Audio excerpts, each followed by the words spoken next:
1. Story outline: Queen Esther. This is a summary about biblical account of Queen Esther.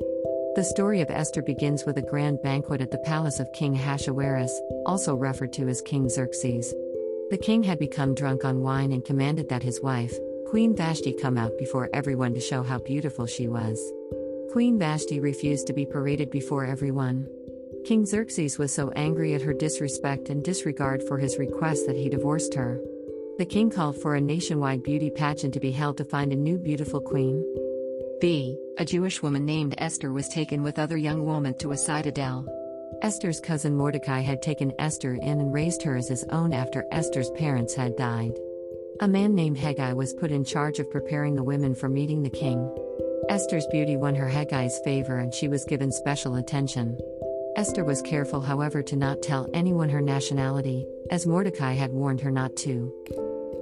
When it was Esther's turn to go before the king, he immediately found her the most attractive and beautiful of all women and placed the royal crown on her head.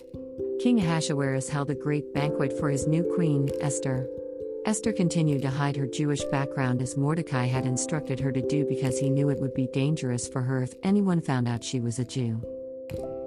One night when Mordecai was sitting by the king's gate, he overheard two guards named Bigthana and Teresh conspiring to assassinate King Xerxes. Mordecai told Queen Esther of the plan and Esther told the king, giving credit to Mordecai for overhearing the plan.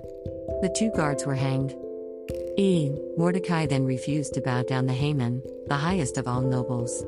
When Haman found out about this and that Mordecai was a Jew, Haman became enraged with anger and wanted to kill not only just Mordecai but all of the Jewish nation. Haman convinced King Xerxes to kill all Jews as they stood in opposition to the king's rule. King Ahasuerus agreed and set a date for all Jews to be killed. Mordecai told Esther about the king's edict to kill all the Jewish people. Esther feared for her life and tried to avoid his request to do something. Mordecai again pleaded with Queen Esther to do something to save the people. Esther responded, instructing all Jews to join her in fasting for 3 days and 3 nights, then she would approach the king with her request. Esther went to King Xerxes after 3 days of fasting and the king asked her what her request was. Queen Esther asked that the king and Haman join her at a banquet the next day.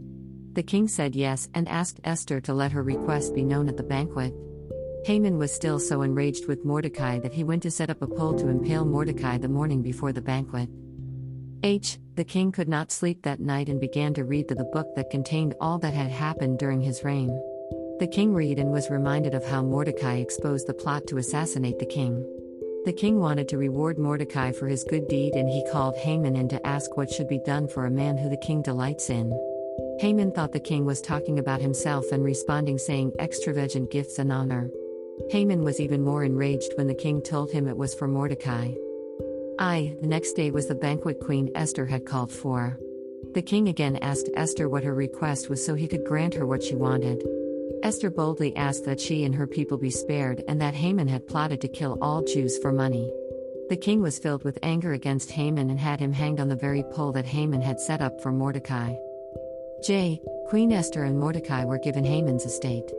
They were honored with royal garments and a decree was written to protect all Jews. 2. Bible references. Esther 1:1-22, 2:1-23, 3:1-15, 4:1-17, 5:1-14, 6:1-14, 7:1-10.